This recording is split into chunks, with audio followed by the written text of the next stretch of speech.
the minority Ano po plano? is drafting and reviewing a resolution na may sense of the Senate na respetuhin ng Philippine courts.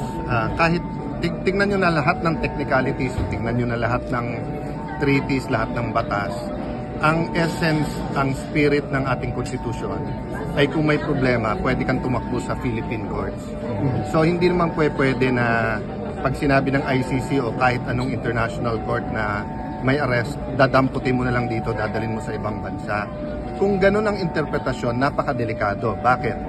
Kahit sino po na Coast Guard, na BGMP, na naka-uniforme, AFP, PNP, na na-involved, whether yan ay sa Marawi, yan ay sa communist insurgency sa Mindanao, bigla na lang dadamputin.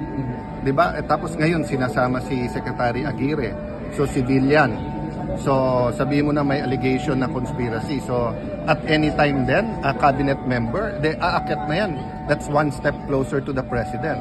Sira ang ating constitutional framework and the concept of sovereignty kung ang ating local courts ay gagawin nilang powerless, di ba? So, I do understand that there are emotions here. There's human rights issues. Pero nababawasan ba yung human rights kung yung isang tao ay nakakatakbo muna sa korte? So can you imagine sa inyo sa media, kung kinover nyo halimbawa yung war on drugs, tapos sinabing, hindi lang nag-cover yan embedded yan, kakampi ni Duterte yan. Pwede ka na lang kunin, tapos daling ka na lang sa ibang bansa? Hindi ka man lang makakatakbo sa local courts, di ba?